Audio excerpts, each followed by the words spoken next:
भारतीय रेल के train driver का जीवन कैसा होता है? यदि कोई ट्रेन दिल्ली से चेन्नई तक चलती है और 36 घंटे लेती है तो क्या उसका ड्राइवर हर चौथे दिन घर जाता है? इस खबर को जानने के लिए बने रहिए क्यूरियस टीवी हिंदी के साथ।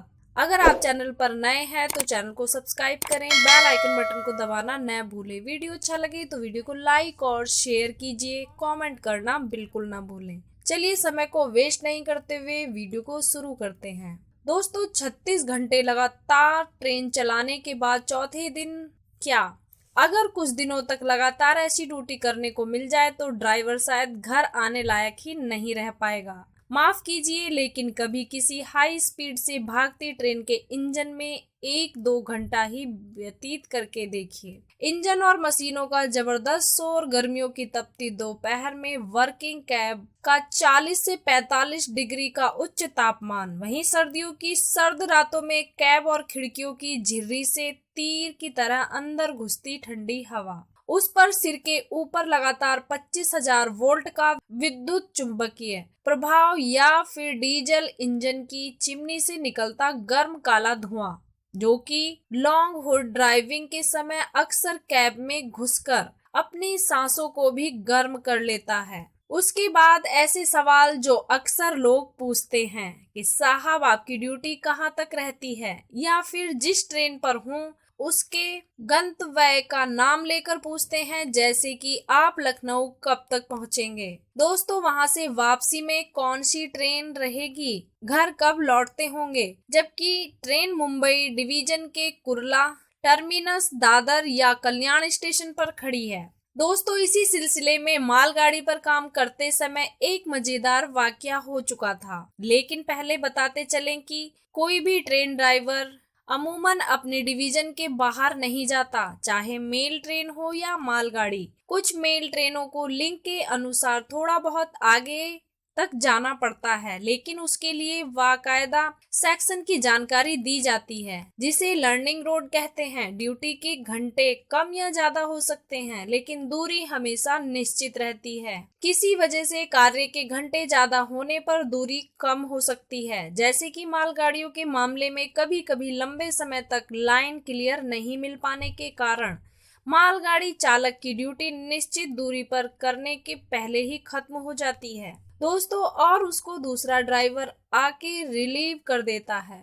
और इसके अलावा जिस रास्ते की जानकारी नहीं है उस रास्ते पर ट्रेन चलाना खतरे से खाली नहीं होता, और जो नियमों के खिलाफ भी है।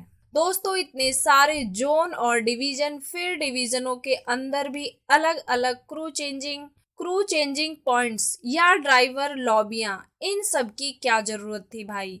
ये सब एक व्यवस्था के अंतर्गत आता है कि ट्रेन चालक की ड्यूटी के घंटे निर्धारित रहें, उन पर ज्यादा बोझ न आए, ये तनाव रहित और थकान रहित होकर ट्रेन संचालन करें, जिससे हम सबकी ट्रेन यात्रा सुरक्षित बन सके। दोस्तों, दिल्ली से चेन्नई तक जहां जहां रेलवे के डिवीजन और जोन बदल रहे हैं, बस समझ लीजिए वहां वहां अगले डिवीजन का ड्राइवर आगे की वर्किंग करता है। पहले वहां ड्राइवर कुछ घंटे वहां रनिंग रूम में रुककर विश्राम करके फिर वापस अपने हेडक्वार्टर की दिशा में आने वाली गाड़ी पर काम करता है, जिससे वह लगभग एक ही दिन में वापस घर पहुंच जाता है। ये सब काम ट्रेन लिंक और क्रू लिंक के अनुसार किया जाता है, जिसे आप ड्यूटी रोस्टर की तरह समझ सकते हैं। ये सभी लिंक डिवीजन स्तर पर जोनल अधिकारियों एवं रेलवे बोर्ड की दिशा निर्देश अनुसार बनाए जाते हैं। दोस्तों, कुछ उच्च गति हाई स्पीड ट्रेनों जैसे कि राजधानी एक्सप्रेस के लिंक हेडक्वार्टर स्तर पर भी बनते हैं।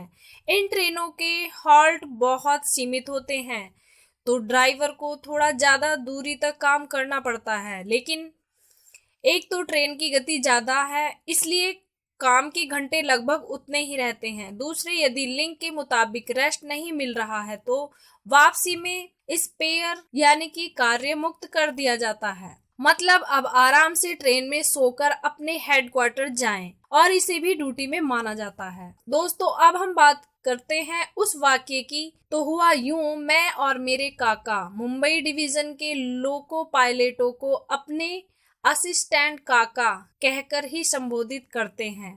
ये मराठी शब्द है जिसका अर्थ है चाचा, पिताजी के भाई। हम लोग जालंधर से आई हुई एक सेना की गाड़ी पर काम करते हुए मुंबई में अपने स्थान तक पहुंचे। अब गाड़ी सेना की थी तो गंतव्य स्थान सेना का इलाका ही था, और ऐसे ही उन भोले सैनिकों ने भी अनजाने में पूछ लिया कि जालंधर से कब चले थे। मेरे काका, जो थोड़े मजाकिया किस्म के थे, एक दिन गंभीर होकर बोले कि भाई दो दिन हो गए, गाड़ी चलाते चलाते ठीक से खाना भी नहीं खाने को मिला। फिर क्या था, हमारे मेहमानों की तरह आवभगत की गई। बाद में सही बात बताने के बावजूद बढ़िया खाना वगैरह खिलाकर ही जाने दिया गया। दोस्तों, इस वीडियो को धैर्य पूर्वक देखने और सुनने के लिए धन्यवाद। आपके सुझावों एवं टिप्पणियों का स्वागत है। इस खबर में बस इतना ही। बने रहिए क्यूरियस टीवी हिंदी के साथ। अगर आप चैनल पर नए हैं तो चैनल को सब्सक्राइब कीजिए, बेल आइकन बटन को दबाना न भूलें। वीडियो अच्छा लगे तो वीडियो को लाइक करें, शेयर करें, कमेंट करना बिल्कुल ना भूलें। धन्यवाद। जय श्री राम।